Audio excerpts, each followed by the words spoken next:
Oi, turma, nossa aula de hoje é sobre o período regencial. O período regencial. O período regencial caracteriza um período de grande conturbação no Brasil. Intermeia o primeiro reinado, governado por Dom Pedro I, e o segundo reinado, governado por seu filho Dom Pedro II. Na sequência de vários problemas enfrentados pelo Império de Dom Pedro I, e no momento em que o imperador perde a sua popularidade, decide abdicar ao trono. Nessa altura, porém, o seu herdeiro, Dom Pedro II, não podia governar, pois se tratava de uma criança com apenas 5 anos de idade. A solução era formar uma regência até que Dom Pedro II atingisse a maioridade. Regências. O período regencial pode ser dividido em regência trina provisória, regência trina permanente, regência una do padre Feijó e regência una de Araújo Lima. Grupos políticos do período regencial. Na fase histórica brasileira, conhecida como período regencial, existiram vários grupos políticos, partidos, que disputavam o poder, pois após a abdicação de Dom Pedro I, o Brasil ficou sem imperador e foi governado por regentes. Entre eles, os principais eram restauradores, caramurus, moderadores, chimangos e exaltados farroupilhas. Eles possuíam soluções e ideias diferentes para os problemas brasileiros, que eram muitos naquele conturbado período político. Nessa altura, havia 3 grupos políticos a defender cada qual uma posição diferenciada de governo. Os liberais moderados, também conhecidos como chimangos, esses defendiam o centralismo político à monarquia. Liberais exaltados, também conhecidos como farroupilhas, defendiam a revisão da política e fim da monarquia. Restauradores, também conhecidos como caramurus, eram contrários à reforma política e eram a favor do regresso de Dom Pedro I. A regência trina permanente. A regência trina permanente era composta por Francisco de Lima e Silva, brigadeiro, João Braulio Muniz, deputado federal que representava as províncias do Norte, José da Costa Carvalho, deputado federal que representava as províncias do Sul. Características principais e fatos históricos. Os regentes nomearam Diogo Antônio Feijó, enérgico padre e deputado, para comandar o Ministério da Justiça. Sua principal missão era evitar e reprimir as revoltas no Brasil, mantendo a ordem institucional. Em 1832, Feijó renunciou ao cargo de ministro após uma fracassada tentativa de dar um golpe e se transformar no único regente. Em 1834, foi aprovado o ato adicional. Através deste dispositivo foram incluídas medidas à Constituição de 1824.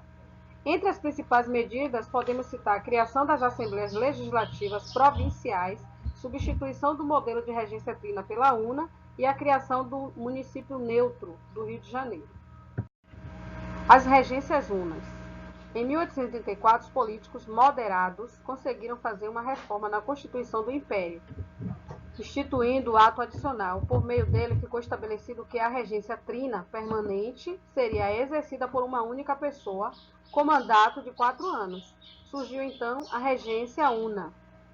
O padre Diogo Antônio Feijó foi eleito para o cargo. Ele exerceu o mandato de 1835 a 1837.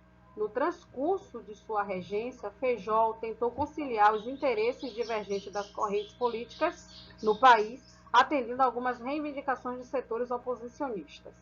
Sua regência, no entanto, foi marcada pela eclosão de inúmeras revoltas e rebeliões separatistas que ameaçaram a ordem e unidade territorial do Brasil.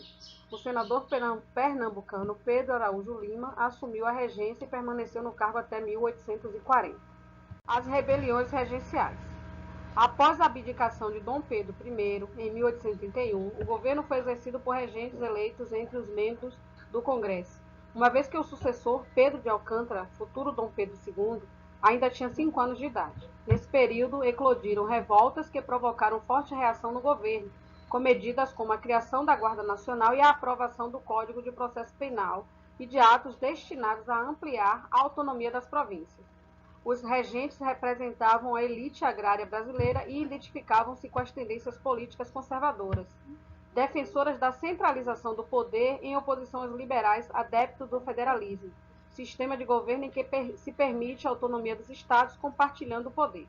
Em 1835, eclode a cabanagem no Pará e a farroupilha no Rio Grande do Sul. Em 1837, a Sabinada na Bahia, responsabilizado Pela onda de rebeliões, Feijó renunciou em 1837. Golpe da maioridade. O golpe da maioridade, também conhecido como Declaração da Maioridade, garantiu a Dom Pedro II o cargo de imperador quando ele tinha 14 anos, em 1840. Oficialmente chamado de Declaração de Maioridade, foi a estratégia do Partido Liberal para dar fim ao período regencial, em que o Brasil passou a ser governado por regências após a abdicação de Dom Pedro I, pai de Dom Pedro II, como imperador do país. Em 23 de julho de 1840, Pedro de Alcântara, João Carlos, Leopoldo Salvador, Bibiano, Francisco Xavier, de Paula, Leocádio, Miguel Gabriel, Rafael Gonzaga de Bragança e Bourbon, nome completo de Dom Pedro II, foi declarado maior de idade. Então, turma, essa é a nossa aula de hoje, o período regencial. E para fixar o assunto, eu proponho atividade em casa, copie e responda as questões abaixo em papel pautado. Primeira questão: o que foi o período regencial no Brasil, Império? Segundo, quais foram os regentes que governaram o Brasil no período regencial? Quais foram as rebeliões do período regencial? E como se procedeu o golpe da maioridade? Então, turma, essa é a nossa aula de hoje. Até a próxima aula. Um beijo.